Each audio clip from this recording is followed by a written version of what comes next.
மக்களாட்சி என்பது தேர்தலோடு நிற்கக்கூடியது அல்ல. கூறுகள் எல்லாம் என்னவாக மாற வேண்டும் என்றால், வீழ்ந்து கிடக்கக்கூடிய ஜனநாயகத்தை உயிர்ப்பித்து மாற்றியமைக்க முடியும். அதற்கு தேவை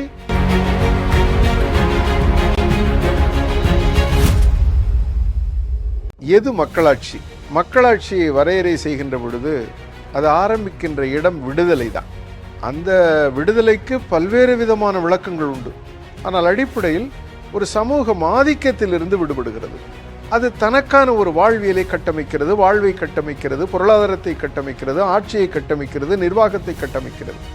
ஆனால் எப்படி கட்டமைக்கிறது என்றால், சமத்துவத்தில் கட்டமைக்கிறது, நீதியில் கட்டமைக்கிறது, சகோதரத்துவத்தில் கட்டமைக்கிறது, நியாயத்தில் கட்டமைக்கிறது, நேர்மையில் கட்டமைக்கிறது, ஒருவரை ஒருவர் மதித்து வாழ்தலில் கட்டமைக்கிறது.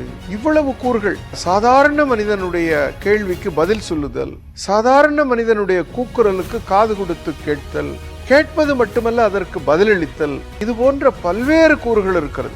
இந்த கூறுகள் எல்லாம் என்னவாக மாற வேண்டும் என்றால், சமூகத்தில் ஒரு கலாச்சாரமாக மாற வேண்டும். அப்படி என்றால் இந்த கூறுகள், நான் சொன்ன கூறுகள் எல்லாம் குடும்பத்தில் இருக்க வேண்டும், பள்ளிக்கூடத்தில் இருக்க வேண்டும், கல்லூரியில் இருக்க வேண்டும், பல்கலைக்கழகத்தில் இருக்க வேண்டும், கட்சிகளிலே இருக்க வேண்டும், நாம் பணிபுரிகின்ற இடங்களிலே இருக்க வேண்டும், நாம் சார்ந்திருக்கின்ற அமைப்புகளிலே இருக்க வேண்டும், எல்லா இடங்களிலும் வியாபித்திருக்க வேண்டும். ஜனநாயகத்தினுடைய கூறுகள் வியாபிக்குமேயானால் என்ன நடைபெறும் என்று சொன்னால், ஒரு உயர்ந்த சமூகம் உருவாகிவிடும். ஒரு பரந்து விரிந்துவிட்ட கண்ணோட்டம் கொண்ட ஒரு சமூகம் உருவாகிவிடும்.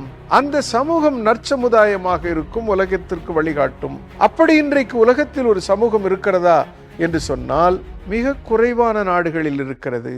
ஆகையினாலேதான் இந்த அரசமைப்பு சாசனம் அடிக்கோடிட்டு காட்டுகிறது. என்ன?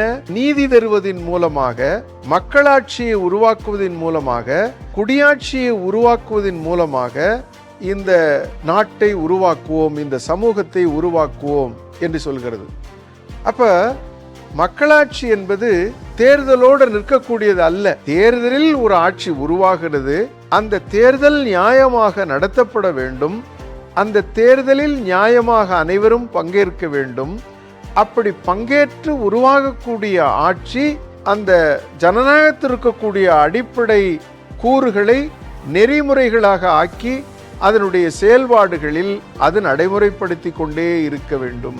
ஆக அங்கு என்ன இருக்கும் என்றால், சமத்துவம், நீதி, இவைகள் அத்தனையும் இருக்கும். ஒருவரை ஒருவர் மதித்து நடத்துதல், எதிர்கருத்தை மதித்தல், மதித்து உள்வாங்குதல் போன்ற அற்புதமான கூறுகளை வாங்கிக் கொள்ளும். அதில் சிக்கல் என்னவென்று சொன்னால், அதை புரிந்து கொள்வதற்கு என்ன தேவை என்று சொன்னால், அதற்கு ஒரு கல்வி தேவை. மக்களை ஜனநாயகத்திற்கு கொண்டு வருவதற்கான மக்களாட்சி கல்வி என்பது உருவாக்கப்பட்டு அல்லது கல்வியிலே சேர்க்கப்பட்டு அந்த மக்களுக்கு அந்த புரிதலை ஏற்படுத்த வேண்டும். ஆக அடிப்படை என்னவென்று சொன்னால், இந்த மக்களாட்சி பற்றி புரிந்து கொள்வதுதான் மிக முக்கியமானது. மக்களுக்கு அப்படிப்பட்ட அறிவை உருவாக்குவதுதான் மிக முக்கியமானது. அதை நாம் செய்வோமேயானால் இன்றைக்கு வீழ்ந்து கிடக்கக்கூடிய ஜனநாயகத்தை உயிர்ப்பித்து உலகிற்கு வழிகாட்டக்கூடிய ஒரு ஜனநாயகமாக மாற்றியமைக்க முடியும். அதற்கு தேவை ஒரு மக்கள் தயாரிப்பு. அது ஜனநாயக கல்வியின் மூலமாக நடைபெற வேண்டிய மிக முக்கியமான செயல்பாடு.